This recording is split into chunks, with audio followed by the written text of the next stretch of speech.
বিএনপির ভাইদেরকে একটা কথা বলি, আপনারা হয়তো অনেকে জানেনও না। পৃথিবীতে দ্বিতীয় ইতিহাস আছে কিনা মান্না ভাই জানলে বলবেন, আমি ভাইয়ের কাছ থেকে শুনতে চাইব। জিয়াউর রহমান তো একজন সামরিক শাসক ছিলেন। একজন সামরিক শাসক সামরিক ফরমান জারি করে দেশে গণতন্ত্র ফিরেছে, পৃথিবীতে এই নজির নাই যেটা জিয়াউর রহমান করছেন।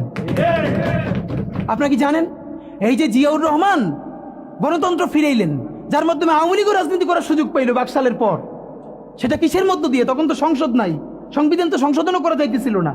কিসের মধ্য দিয়ে? জিয়াউর রহমানের সামরিক ফরমানের মধ্য দিয়ে।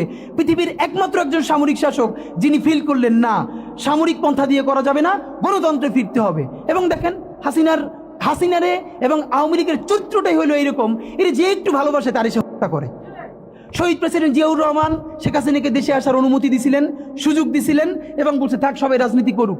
আসার 1 মাসের মধ্যে জিয়াউর রহমান শহীদ হয়ে গেছে, 13 দিনের মধ্যে।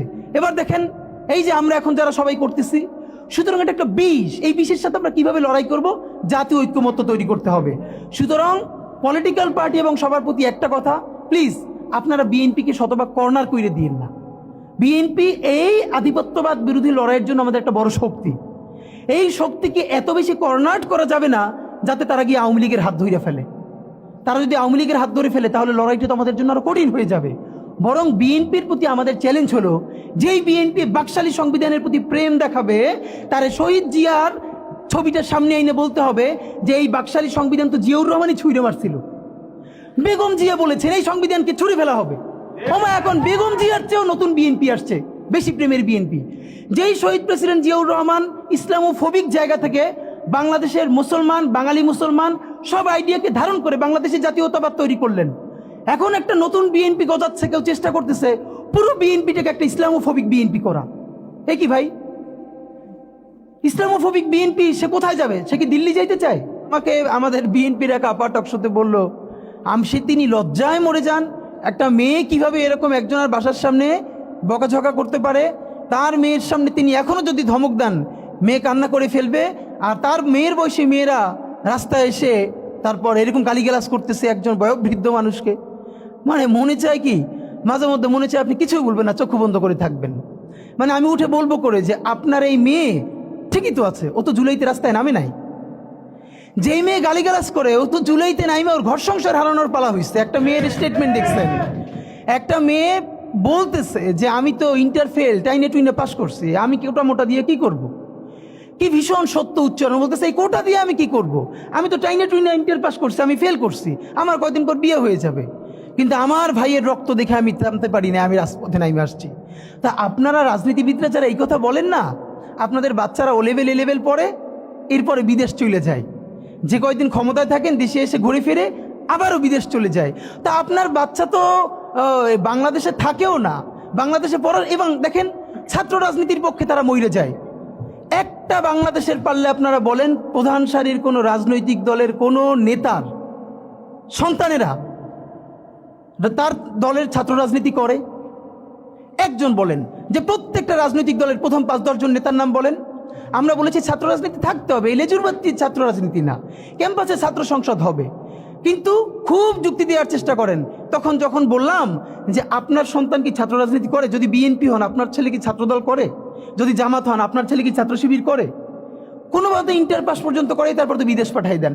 আপনার নিজের ছেলেরে এত ভালোবাসেন, মেয়েরে ভালোবাসেন, বিদেশ পাঠাই নিরাপদ রাখেন, আর এইখানে অন্যের সন্তানরা এসে জীবন যুদ্ধ করাইতেছেন যে খুব দেশ উদ্ধার করতেছেন। এইসব ভণ্ডামির একটা পর্যায়ে থাকে, এগুলো বন্ধ করতে হবে।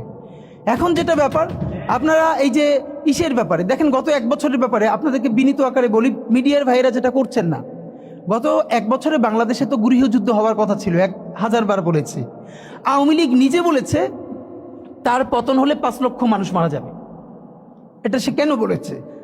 এটা শুধু এই কারণে বলে নাই আওয়ামী লীগকে ভয় দেখানোর জন্য না, সে জানে অনেস্টলি সে কত মানুষকে গুম করেছে, খুন করেছে, হত্যা করেছে। এই প্রত্যেকটা পরিবারের একজন করে মানুষ যদি আওয়ামী লীগের বিরুদ্ধে রুখে দাঁড়ায় তাহলে তো আওয়ামী লীগের এখানে আও থাকার কথা না। আপনি ভাবেন পিলখানা থেকে শুরু করেন যতজন অফিসার, সাপ্লাই যত গণহত্যা, এরপরে নিরাপদ সড়ক আন্দোলন থেকে শুরু করে প্রত্যেকটা জায়গায়, সর্বশেষ জুলাইয়ে মিনিমাম যে 1500 শহীদ, এই প্রত্যেকটা শহীদ পরিবার থেকে একজন যদি জান বাজি রেখে নামে তাহলে এখানে কি অবস্থা হওয়ার কথা ছিল বলেন? অথচ অবাক হই এইরকম গণহত্যার পরেও জুলাইয়ের শহীদের কোনো পরিবার কোনো রিভেঞ্জ নিল না। এবং এখানে অবশ্যই বিএনপি, জামাত ইসলামী, অপরাপর প্রধান রাজনৈতিক দলকে আমরা ধন্যবাদ দিয়েছি। তারা অত্যন্ত বিচক্ষণতার পরিচয় দিয়েছে, তারা রিভেঞ্জ নেয় নাই, মানুষকে দমিয়ে রেখেছে। কিন্তু এই গত 1 বছরে, এবং খেয়াল করেন মবের একাডেমিক সংজ্ঞা যদি ধরি, আমাকে খালেদ মহিউদ্দিন ভাইও জিজ্ঞেস করবার চেষ্টা করলো একই টকশোতে, মানে মব কি মানে হইল, মবের এখন ভালো সংজ্ঞা হইছে যেইটা আপনার বিরুদ্ধে হবে, এই এস্টাবলিশমেন্টের বিরুদ্ধে, সেইটি হইল মব। আর যেইটা আপনার শত্রুর বিরুদ্ধে হবে ওইটা মব না, ওইটা হলো মুক্তিযুদ্ধ। বাংলাদেশের স্বাধীনতার ইতিহাসে সবথেকে নিকৃষ্টতম ভয়াবহ মবের নাম শাহবাগের সন্ত্রাস। যেই শাহবাগের সন্ত্রাসের মধ্য দিয়ে বাংলাদেশের প্রথম বিপরীত রাষ্ট্রকল্প তৈরি করে এখানের প্রত্যেকটা রাষ্ট্রীয় প্রতিষ্ঠানকে ধ্বংস করা হয়েছে। বাংলাদেশের বিচার ব্যবস্থা, বাংলাদেশের আইন ব্যবস্থা, সচিবালয় সবকিছুকে গুড়িয়ে দেওয়া হয়েছে। সেই শাহবাগ সন্ত্রাস না, সেই শাহবাগ মব না। সেই শাহবাগে প্রত্যেকটা জাতীয় দৈনিক প্রথম পাতায় লিড নিউজ করেছে তারা কখন মোম জ্বালাচ্ছে। আমি নিজে দেখেছি, শাহবাগে তো দিনের পর দিন আমি দেখেছি। যখন 40 থেকে 50 জন লোক মাত্র, দুপুরে লোক নাই, তখন মিডিয়াকে বলে দেওয়া হয়েছে এমন করে উপর থেকে ক্যামেরা ধরতে হবে যাতে অনেক লোক দেখা যায়। সেভাবে করে করে লোক আনা হয়েছে, প্রত্যেকটা গার্মেন্টসকে বাধ্য করে লোক আনা হয়েছে। আমার বিশ্ববিদ্যালয়ে, তখন আমি ঢাকা বিশ্ববিদ্যালয়ে পড়ি, আমার ছাত্রলীগের যারা আমার সহপাঠী ছিল, ওদের রুমে dry cake, 7 up, Coke, Sprite, biryani দিয়ে ভরা থাকতো। শাহবাগ হলো পৃথিবীর এমন একটা আন্দোলন যেইখানে কাচ্চি থেকে শুরু করে সমস্ত খাবার দাবার দিয়ে আন্দোলন করা হয়। তো ওরা সব রুমে নিয়ে আসতো, যেগুলো এক্সট্রা থাকতো ওরা আবার ফ্রেন্ডদেরকে ডাকতো, কার কি লাগবে নিয়ে যা। এই কথা কেন বললাম? একটা মিডিয়া কি তখন সেটাকে মব বলেছে? সাংবাদিক মাহমুদুর রহমান হাজার আক্রমণের পরও কুষ্টিয়ে যখন আক্রান্ত হয়ে 11টা মাথায় সেলাই লেগেছে, তার 11টা রক্তাক্ত ভয়াবহ অবস্থা, একটা পত্রিকা সেটাকে মব বলে নাই। আদালত চত্বরে একজন মানুষ আদালতের কাছে গেছে, আদালতের সামনে তাকে বিচার মানে মাথা ফাটিয়ে দিচ্ছে, রক্ত। সংগ্রাম সম্পাদক আবুল আসাদ, পত্রিকা যদি জামাতের সমর্থিত হয় আপনি তো, সেটা তো কোনো কথা না। বাংলাদেশের প্রত্যেকটা পত্রিকার একটা আইডিওলজি আছে। কিন্তু এর মানে কি, এই যে প্রথম আলোর সামনে যারা দাঁড়িয়েছে, আমরা তাদের পক্ষে দাঁড়িয়েছি, আমরা বলি না। আপনি পারলে প্রথম আলোর বিকল্প আরো 10টা প্রথম আলো তৈরি করেন, তার অফিসের সামনে আপনার কাজটা কি? আমরা তো তখন সে কথা বলেছি। কিন্তু এই যে সবাই মব বাজরা, যারা মব ট্রেডিং করছেন, তারা সম্পাদক আবুল আসাদের রুমে ঢুকে, একটা পত্রিকা অফিসে সব থেকে বয়োজ্যেষ্ঠ সম্পাদক ছিলেন উনি বাংলাদেশের, দাড়ি ধরে টেনে মুক্তিযুদ্ধ মঞ্চের সন্ত্রাসীরা তাকে বের করে তারপরে থানায় নিয়ে গেছেন। একটা পত্রিকা মব লেখে নাই, সেইগুলো কোনোটা মব না।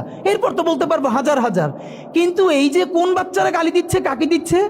যেই বাচ্চার একটা চোখ নাই, ইন্টারে পড়ে, এখন সে ভর্তি হবে ভার্সিটিতে, অন্য চক্ষু কাজ করছে না, হাত নাই, পা নাই, তার মধ্যে ভীষণ ট্রমা কাজ করে। এই রাষ্ট্রের প্রধান কাজ কি ছিল? রাজনৈতিক দলগুলোর রাষ্ট্রকে বাধ্য করা, আমাদের যেই সব ছেলেমেয়েরা চোখ হারাইছে, চিরতরে অন্ধ হইছে, পঙ্গু হইছে, রক্তের সাগরের মধ্য দিয়ে হইছে, ওদেরকে দিনের পরে দিন কাউন্সিলিং করা। ওরা এখনো ট্রমাটাইজড। ওদেরকে স্কুলে, কলেজে, ইউনিভার্সিটি দিনের পরে দিন কাউন্সিলিং করা উচিত ছিল। আপনি কাউন্সিলিং করেন নাই, ওদের পুনর্বাসন করতে পারেন নাই, শহীদদের পরিবারের পুনর্বাসন করতে পারেন নাই। এখন এই ছেলে মেয়েগুলো দেখে যে এই রক্তের মধ্য দিয়া সে চিরতরে অন্ধ হইছে, পঙ্গু হইছে, এখন তার ন্যূনতম বিচারই শুরু হয় নাই। বিচার নাই, সংস্কার নাই, সে বরং দেখতে পাইতেছে সেই আগের পুরনো আওয়ামী লীগ জিকে বসতেছে, যাতে তার মনে হইতেছে সে যে আবার অন্ধ হয়ে বাইচে আছে, সেটাও হয়তো বাইচে থাকতে পারবে না, এবার হয়তো তাকে হত্যা করে ফেলা হবে। সেই রিয়াকশনে সে কাউকে গালি দিচ্ছে। এই গালিকে আপনার এত অপবিত্র মনে হয়, কিসের সাথে তুলনা দেন? গত 15 বছর যার তুলনা একমাত্র জাহান্নামের সাথে হইতে পারে। তো আপনারা কি বুঝাইতে চান আমাদেরকে? এগুলো মনে করেন আমরা বুঝি না? নাম ধরে বললে পলিটিক্যাল পার্টিগুলো বেশি প্রেশার ফিল করে। আমার এই বিভিন্ন টিভি থেকে ফোন করে বলে, ভাই আপনার সাথে তো অমুক দলের অথবা অমুক দলের কেউ আসতে চায় না। এখন এই জন্য আমার কি হয়েছে, তারা যাতে একটু ট্রাস্ট পান, একটু কনফিডেন্স পান, এই জন্য কথার উত্তর দিই না। আমার এক বড় ভাই টকশোতে বললেন, তুমি থাক, ওনারা মুরব্বী মানুষ, তুমি যদি 2 শব্দ কম বলো তোমার জীবন পইরে আছে, কিছু হবে না। তাই ওনাদেরকে 2 শব্দ কম বলতে বলতে ওনারা এমনই হয়েছে, ওনারা মাইনেই নিতে পারে না যে এই বাচ্চারা না থাকলে ওনারা যে এখনো জেলে থাকতো অথবা বাড়ি বাড়ি পালাইতো, এইটা ওনাদের ভুলেই গেছে 1 বছরে। তো সেই বাচ্চার গালিগালাজরে আপনার এত খারাপ লাগে? আমি বলেছি সমস্ত গালিগালাজ বন্ধ হয়ে যাবে। আমি এখন আপনারা চাইলে, আমার কাছে একাডেমিক থিসিস আছে কেন গালি দেওয়া যাবে। শুধু গালি দেওয়াই যাবে না, এই গালি কেন বৈধ এমনি তো বলা যাবে না, যে একাডেমিক থিসিস আছে। আমি আন্দাজে কথা বলি না, আমি একটা বিশ্ববিদ্যালয়ে পড়াইও, তো এইটা আমি বলতে চাই না। তখন আবার বলবেন যে গালিকে প্রমোট করে, কিন্তু হ্যাঁ, আপনার চোখের সামনে শহীদ রিয়াগোপ এর বুলেটটা ভিতর থেকে ঢুকে এরপরে পিছনের ওয়ালে গিয়ে লিখেছে, সে ওয়াল 2 ইঞ্চি ছিদ্র হয়ে গেছে।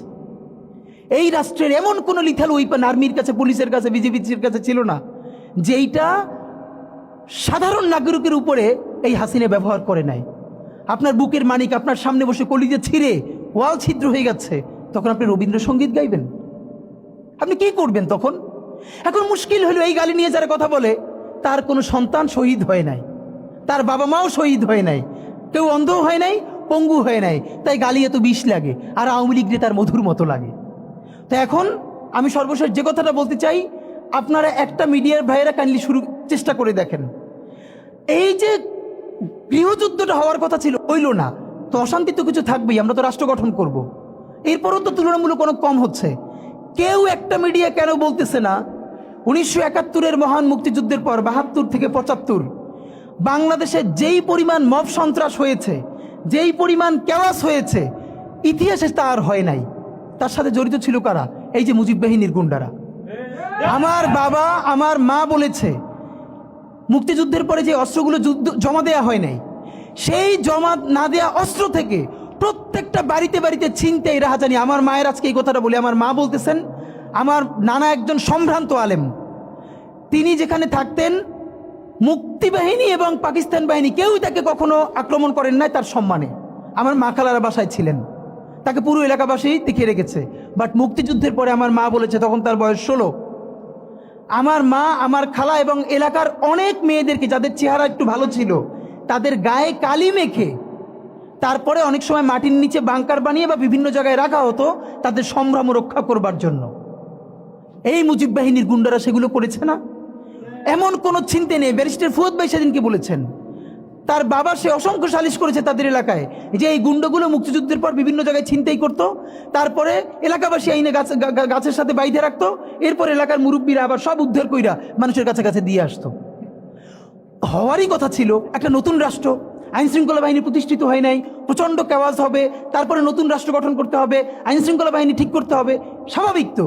তাহলে মুক্তিযুদ্ধের পরের কেওয়াজ যদি আপনার কাছে মব না হয়, তাহলে এরকম তুমুল গণহত্যার পরে যখন গৃহযুদ্ধ হয়ে যাওয়ার কথা, সেইটা হয় নাই, বরং এখনও এখানে এস আলম হাজার হাজার কোটি টাকা নতুন করে হাসিনার সাথে মিটিং করেছে, ইলেকশনের আগে বড় বড় ফিগারকে এখানে অ্যাসাসিনেশন করা হবে, গুপ্ত হত্যা করা হবে। পুরো এখানে ভারতীয় আধিপত্যবাদ এখানে সব থেকে বেশি অ্যাক্টিভ আছে। এখানে আওয়ামী লীগের হাজার হাজার কোটি টাকা, তার সচিবরা, তার পুলিশরা, তার পান্ডারা সব রয়ে গেছে। আর্মির মধ্যে একটা বড় অংশ রয়ে গেছে, কোনো সংস্কার করা হয় নাই। তারা বারবার স্যাবোটেজ করবার চেষ্টা করছে, এই রাষ্ট্রকে, এই সরকারকে ফেল করানোর চেষ্টা করছে।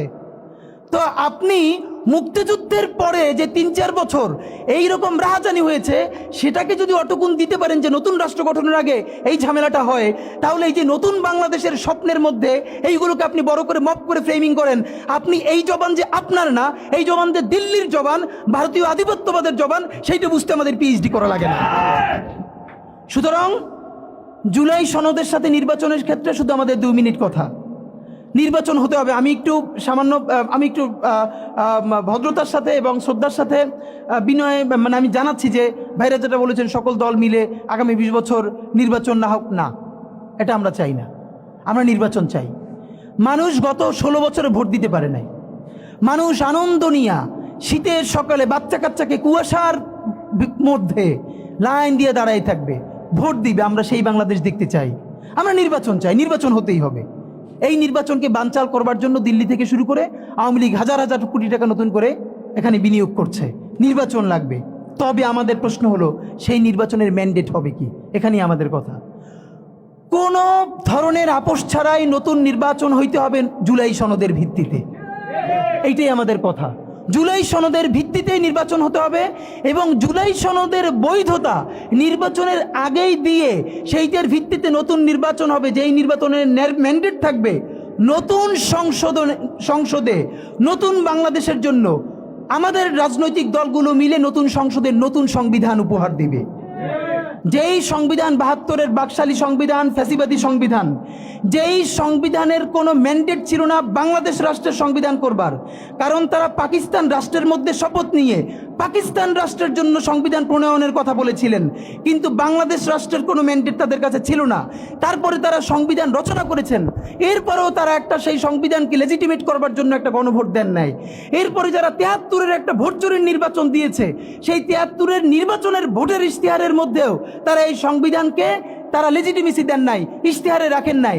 সেই সংবিধানকে যুগের পরে যুগ আমরা বয়ে বেড়াবো, সেই দায়বদ্ধতা তো আমাদের নাই। এবং সেই সংবিধান কেমন ফ্যাসিস্ট সংবিধান করা হয়েছে, যেইটার সাংবিধানিক ভিত্তি দিয়েই আপনি একটা কথা বলতে পারবেন, এই যে সবাই বলে আইনের কথা, বলেন তো পারলে একটা কথা, হাসিনা কোনটা বেআইনি কাজ করছে? না, হাসিনা একটাও বেআইনি কাজ করে নাই। সে সমস্ত হত্যা, গুম, খুন এই সংবিধানের আইনের ভিত্তিতেই করছে। সে এই সংবিধানকে ডাস্টবিন বানিয়ে তত্ত্বাবধায়ক সরকার বাতিল করেছে, যা ইচ্ছা করে তাই করেছে। এবার তো সে তো বেআইনি কিছু করে নাই, কথা তো সত্য। আমার বিএনপির ভাইদের প্রতি শুধু একটা আফসোস লাগে, কারো কারো দেখি ৭২-এর সংবিধানের প্রতি তাদের কি গভীর প্রেম, যেই সংবিধানের মধ্য দিয়ে বাকশাল এসেছে, যেই সংবিধান গণতন্ত্র হত্যা করেছে। আজকে বিএনপির